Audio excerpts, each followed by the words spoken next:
Welcome back to Inglés 4.0, the radio show. Let's go!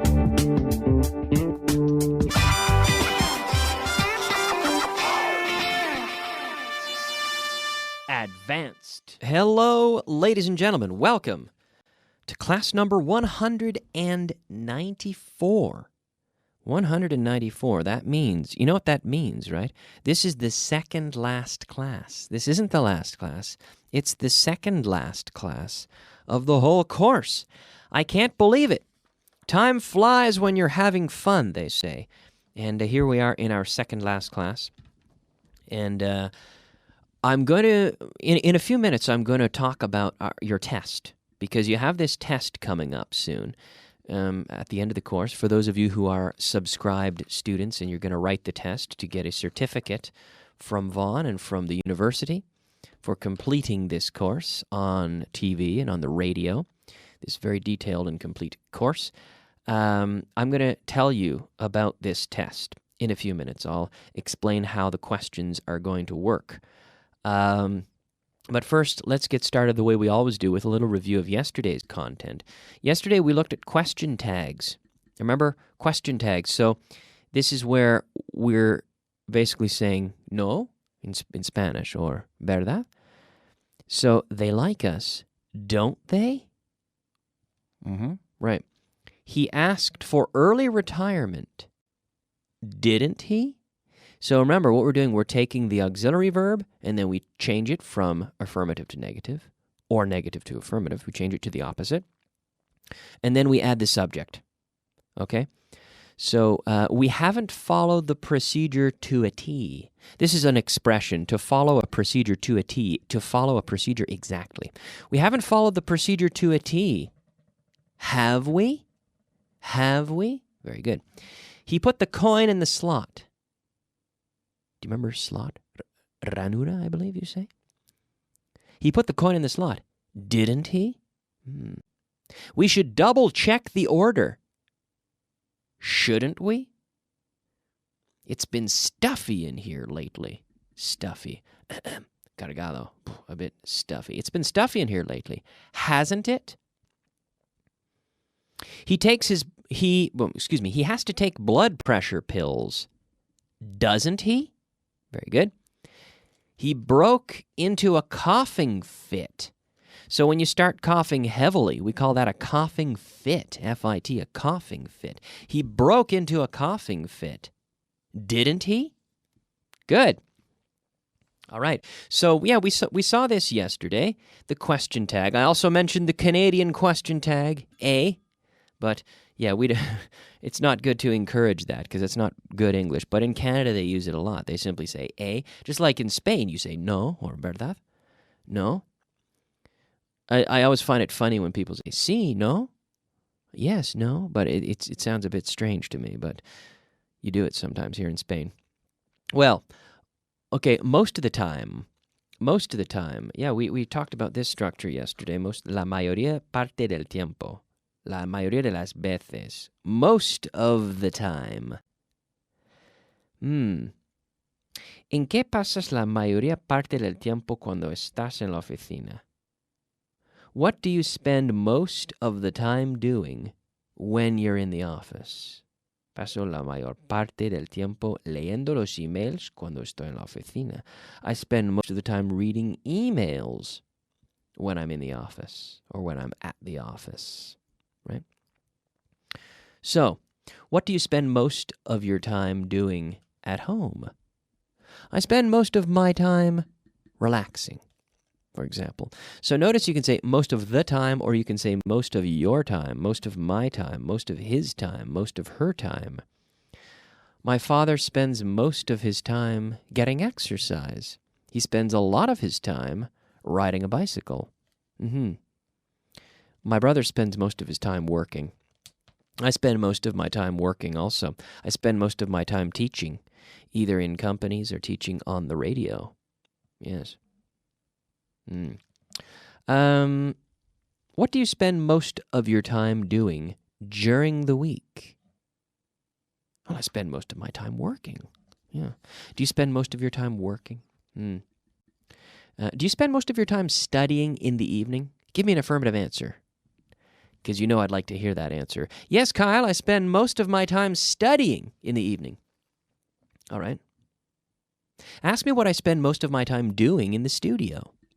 Kyle, what do you spend most of your time doing in the studio? Well, I spend most of my time recording this program. Yes. What do you spend most of your time doing on the weekend? Now, notice how I say on the weekend. British people say at the weekend. North American people say on the weekend. I spend most of my time on the weekend. Well, relaxing, going out with friends, doing different things. It really depends. It really does depend on the weekend. You know, every weekend is different, I suppose. All right, folks, I promised you something at the start of the show. I promised you that we would take a look at the material for your test. And really, I just want to explain how the test is going to work. You have some written exercises. And the written exercises will start with the mastering the interrogative, which, as you know, is one of my favorite exercises.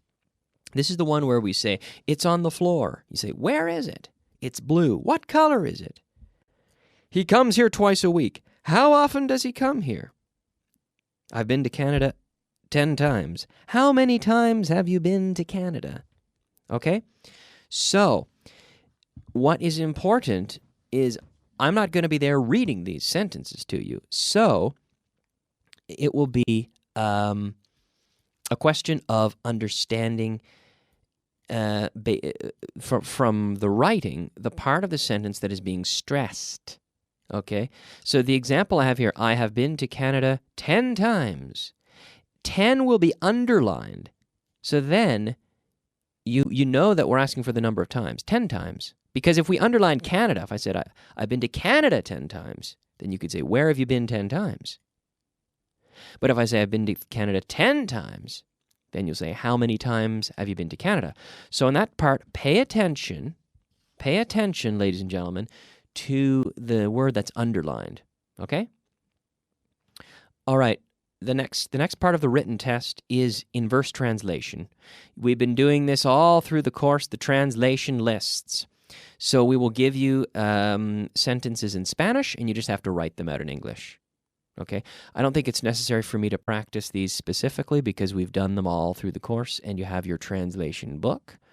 So practice with the translation book, and of course the sentences that you find will be appropriate to your level. So you're listening to this show, the advanced portion, they will be similar in terms of difficulty to the sentences that you see in the advanced book. All right? The next part is one where we have a person or tense switch. Okay? You'll have a sentence, my name is Mike, and then it will say negative. So here you have to change the sentence, my name is Mike, to the negative, which would be, my name isn't Mike. So the word in the parentheses instructs you on how you need to make a change, either changing it to the negative, or maybe it's in the negative and you have to change it to the affirmative, or maybe you have to change it into the interrogative. Okay? So your name is Mike, interrogative. Here you'd say, is your name Mike? So you have to know how to make those changes, and this isn't so difficult. But you have a few examples. You could also change to the past. His name is Mike. Past. His name was Mike. This table is red. And then we can use a modal verb, for example, should. This table is red. This table should be red. Okay? His name is Mike. Change to first person. His name changes to my name is Mike, okay? So all these sorts of changes according to the instructions given to you in the parentheses, all right? Finally, we'll have some fill in the blanks. Fill in the blanks, this will work with translation. So it'll be similar to the other translations, but most of the sentence will be there in English. So in Spanish, ¿por qué no te quitas ese sombrero? And then it will say in English, why don't you take blank that hat? Why don't you take off? Quitar, to take off. So here, it's not necessarily easier than the other translations because we'll be missing a certain part that might be a little bit tricky, like a preposition to form a phrasal verb, for example. All right? Finally, we will have, not finally, but next, we'll have some multiple choice. So there will be a sentence in English, and you have to choose the grammatical constructions that are correct. So I'm not, and then we have as tall as, taller as, taller than, as tall than Patrick. So here we would say, I'm not as tall as Patrick. All right? So you would underline the correct choice or choices. Okay? So there's more than one acceptable answer, but you have to choose the grammatically correct answers. All right, now there will also be some reading comprehension where you'll be given 3 short, unrelated texts. Okay? The first text will have questions that you have to answer in English. The other one will have true or false questions in English. And the third will have questions in Spanish that you must answer in Spanish. All right, finally, there will be written expression where there'll be 2 exercises. In one, you'll be given a picture and asked to describe it in English. In the other, you'll be asked general questions that you have to answer. So there'll be a teacher there to ask you those. Okay? But no, I'm sorry, not a teacher to ask you this, but it will be written and you'll have to just write them out. Okay, next is the oral exercise. And here we will have a Vaughn teacher there to ask you questions, and it will be fairly straightforward. The teacher will ask you, what's your name? My name is it. Where were you born? Different thing, but of course more difficult than that for the advanced. I'm reading sort of a general description here, but for the advanced level students, there would be some more tricky questions, asking questions with different structures that you've seen, conditional structures, etc. So this will be an oral exam with a teacher. So really a mixed question. I'm not sure exactly what type of questions they will ask you, but they will be appropriate to your level. So this will be the test, and you'll get information. You'll be contacted with information about the test dates and locations. So stay tuned for that. But that's how it will work. Generally speaking, we can review these ideas a bit more tomorrow, but let's move on now and take a look at our expression of the day. Expression of the day. Okay, our expression of the day is to take the plunge. To take the plunge, P-L-U-N-G-E. Now, to plunge is typically to submerge in water, to go into water. So to take the plunge is kind of like jumping into the water. But it's an expression because we're not really talking about water, but rather just deciding you're going to do something and then going for it, right? When you decided to take this course, maybe you were saying, I don't know if I should do it or not. Maybe yes, maybe no. And then one day you said, I'm going to take the plunge. I'm doing it. I'm going for it. A por ello, to go for it. So to take the plunge really means to go for it, to make the decision that you're going to do it and to give 100% effort, right? And that's the best way to learn to swim, for example. You have to take the plunge. You actually have to jump into the water, right? Jump in and get submersed in the water. And it's the same with learning English or anything else. If you want to do something seriously, you have to take the plunge and commit yourself to it. Now, the next thing the next thing we're going to look at now is hard and difficult.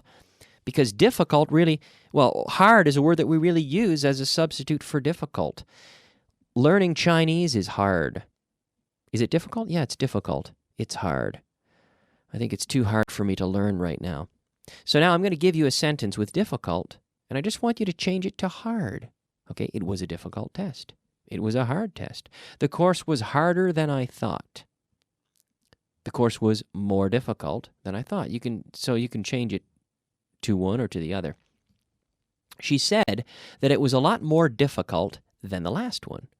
She said that it was a lot harder than the last one. They found the mathematics assignment very difficult. They found the mathematics assignment very hard. Okay? Hard, like duro. Hard, so another way of saying difficult, hard. Now, please don't confuse hard or difficult with complicated, because sometimes things are very hard or very difficult, but not complicated at all, right? And, for example, running. I can't run 100 meters in 10 seconds. There are only maybe 2 or 3 people in the world, maybe 1 or 2 people in the world. Usain Bolt, who's the fastest man in the world right now, he can run 100 meters in 10 seconds, but I can't because it's too hard. It's too difficult. I'm not a good enough runner. But it's not complicated. Running is very simple. It's a primitive activity. Just running. It's very simple. It's not complicated, but it is hard. Right? So please don't confuse hard with complicated. Very often complicated things are hard, but there are a lot of cases when things are hard, but they're not complicated, like running fast, for example. Right? A horse can do it. A horse can run very fast. It's not complicated. But it is very hard to do. All right, let's move on and take a look at our vocabulary of the day. Vocabulary of the day. All right, it's time for the vocabulary of the day. Our 5 words of vocabulary. Our first word is affable. Oh, affable, sorry, I should say. In English, we say affable. All right. Cita, compromiso.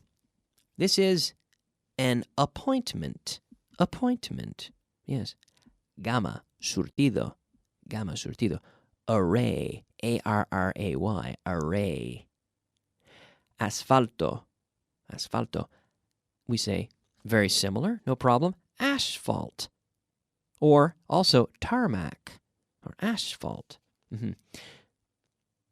Benda, benda with a V, benda. We say bandage, bandage, B-A-N-D-A-G-E, bandage.